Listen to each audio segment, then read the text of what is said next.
देवादिदेव भगवान महादेव शिव और जगत जननी मां जगदम्बा के चरणों में नमन करते हुए शिव शक्तिधाम दासना से मैं यति नरसिंहानंद सरस्वती एक संदेश उन लोगों को देना चाहता हूं जो सोचते हैं कि हम लोग आपस में लड़ पड़े हैं और हम आपस में लड़ सकते हैं। वो समय चला गया जब हिंदू थोड़ी थोड़ी बातों के लिए लड़ पड़ते थे। बच्चे हैं, शेर हैं, लड़ते हुए अच्छे लगते हैं। मुझे अपने बच्चे जब ये आपस में लड़ते अच्छे लगते हैं, कोई बुराई नहीं है। हिंदुस्तान में मुसलमान, इस्लाम एक ऐसी चीज है, एक ऐसी वस्तु हो गई है जिसके वजह से पूरा राजनीतिक उसके आसपास घूमता है। मुझे कभी कभी समझ में नहीं आता कि अगर ये इस्लाम और मुसलमान भारत में ना होता तो ये भारतीय जनता पार्टी वाले बेचारे भिखमंगे तो भूखे मर गए होते। आजकल जिसको देखो मोबाइल उठाता है और इस्लाम को खत्म करने की बातें करता है।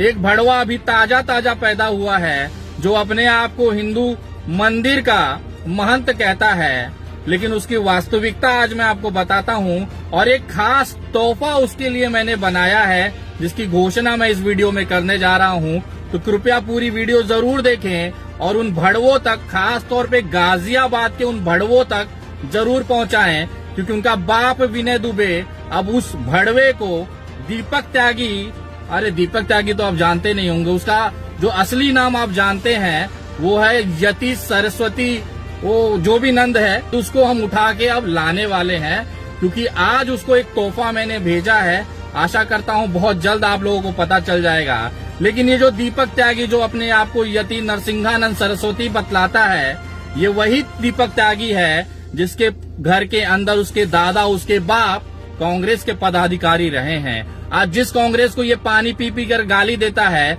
उसी कांग्रेस के पैसे से इस भड़वे ने विदेश जाकर पढ़ाई की, विदेशों में अय्याशियां की और वापस आने के बाद जब कुछ कर न पाया, सोचिए इतनी बड़ी बड़ी डिग्री होने के बावजूद ये भिखमंगा हिंदुओं को बेवकूफ बनाकर महंत बनकर उन्हें लूटता है। लूटता कैसे है सोचिए।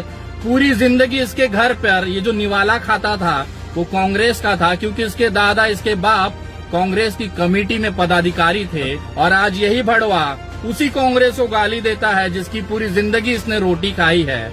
यहाँ तक तो ठीक था, ये खुद भी समाजवादी पार्टी के कोई पद पर रह के अपने गाजियाबाद में त्यागी समाज को एकजुट करता था और उसने देखा कि ये सब करके कुछ होने वाला नहीं है। इसकी औकात, भले ये विदेश में पढ़ा था, लेकिन इसकी औकात एक साधारण सी नौकरी करने की नहीं थी। तो इसे समझ में आया कि देश में अब हिंदुत्व का नारा चल रहा है, तो चलिए हिंदुओं को ही बेवकूफ बनाया जाए। अगर कोई कुत्ता सड़क पर, खुजली वाला कोई कुत्ता, सड़ा हुआ कोई कुत्ता मुसलमान की तरफ मुंह करके भौंक भी दे, तो ये जो भारतीय जनता पार्टी के अंधभक्त हैं और सो कॉल्ड अपने आप को हिंदू के ठेकेदार समझते हैं, ये उस कुत्ते को अपना बाप घोषित कर देंगे। उसका डीएम ऑफिस में जाके सर्टिफिकेट बना लेंगे कि ये जो कुत्ता है इसने मुसलमान को भौंका है, आज से यही मेरा बाप है। ये ले जाके अपनी माँ से मिला देंगे कि मम्मा ये देखो हमारे नए बाप आए हैं, इसका स्वागत किया जाए।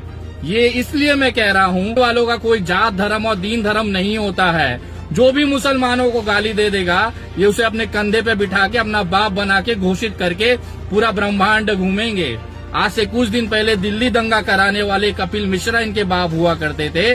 आज ये दीपक त्यागी नाम का नया भड़वा जो आया है वो इनका बाप बन के घूमे पड़ा है। यति नरसिंहानंद सरस्वती, जो भी तेरा नाम वाला नाम है, तेरा समझ में नहीं आता है तो सुन बेटा, तू इस्लाम खत्म कर देगा। अबे तो गाजियाबाद से तू केवल 4 आज तक कितने मुसलमानों को मारा है बेटा तूने? और तेरे साथ जितने ये चेले चपाटे घूमते उन तमाम लोगों से पूछना चाहता हूँ, आज तक कितने मुसलमानों का तुमने उखाड़ लिया है बताओ? आज तक कितने मुसलमानों का तुमने न करा लिया है बताओ? उनका कुछ उखाड़ न पाए और चले हो देश से इस्लाम खत्म करने, विश्व से इस्लाम खत्म करने, उनके जीवन का मकसद हो गया है। ये बकवास सुन के न कुछ वो हिंदू जो भारतीय जनता पार्टी के तलवे चाटते हैं ना, वो खुश होते होंगे। ये भारत का नागरिक खुश नहीं होता ये चीजों को, क्योंकि बचपन से ये देश की आत्मा जो रही है वो सेक्युलरिज्म रही है, धर्म निरपेक्षता रही है, पंथ निरपेक्षता रही है। यहाँ पे हिंदू, मुस्लिम, सिख, ईसाई सारे लोग एक साथ रहते हैं और भाई भाई हैं। तुम चाहे जितना भौंक ले, तुम्हारा हश्र जो है ना वही होने वाला है जो एक पागल कुत्ते का होता है। उसको उठा के पिंजड़े में डालेंगे और वहां तू भौंकते रहे दिन भर, कोई दिक्कत नहीं है। और दूसरी सबसे गजब की चीज बताना चाहता हूँ कि ये दीपक त्यागी के ऊपर राष्ट्रीय कानून सुरक्षा कानून की मांग हमने माननीय बॉम्बे हाई कोर्ट से की है, मुंबई उच्च न्यायालय से की है और उस पर बहुत जल्द सुनवाई होने वाली है। पूरे देश में इसके ऊपर एफआईआर हुए लेकिन गिरफ्तारी नहीं हो पाती, क्योंकि हम समझ सकते हैं भारतीय जनता पार्टी की नफरत की राजनीति के लिए ये अग्नि का काम कर रहा है, तो भारतीय जनता पार्टी उसे बचाएगी ही। लेकिन संविधान अब वहां से तू न बच पाएगा बेटा। और तेरे जितने चेले चपाटे हैं ना जो कहते हैं खून की नदियां बहा देंगे, तो हमें अब देखना है तुम्हारी औकात कि कितनी खून की नदियां बहेगी जब इस बाबा को दीपक त्यागी का उनका जो कॉलर पकड़कर घसीटते हुए जेल में डाला जाएगा। हम देखना चाहते हैं कितनी खून की नदियां तुम बहाओगे। तुम्हारी है औकात है, संविधान से बड़े हो तुम, कानून से बड़े हो तुम। और उन तमाम लोगों से पूछना चाहता हूं जो इनको संरक्षण देते हैं कि आपने अपने बाप की बपौती समझ रखा है देश को।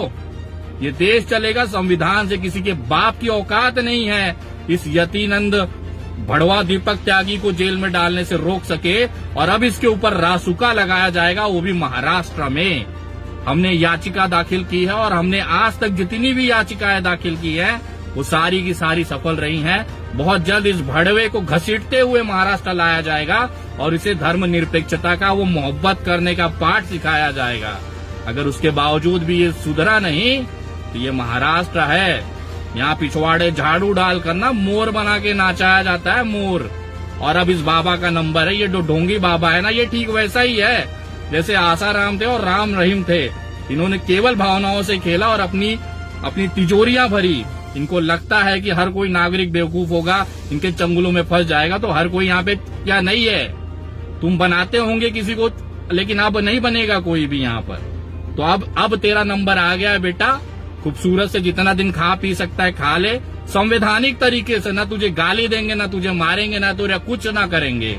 संवैधानिक तरीके से कानूनी प्रक्रिया के अंदर तेरा कॉलर घसीटते हुए तुझे जेल में डालेंगे। उसके बाद तेरा इंतजार करेंगे कौन तेरा बाप तेरे को बचा सकता है। हमको भी अब देखना है भड़वे, तू इस्लाम खत्म करेगा, तू देश की एकता अखंडता को खत्म करेगा। तेरा बाप न कर पाए, तेरा दादा न कर पाए, तू कर पाएगा। चल कर ले, उखाड़ ले, तेरे को मौका देते हैं। तुझे घसीट के मुंबई लाया जाएगा, तुझे बल भर पेला जाएगा। यहाँ पे पिछवाड़े झाड़ू डाल के तेरे को मोर न बनाया तो ये महाराष्ट्र की भूमि नहीं है।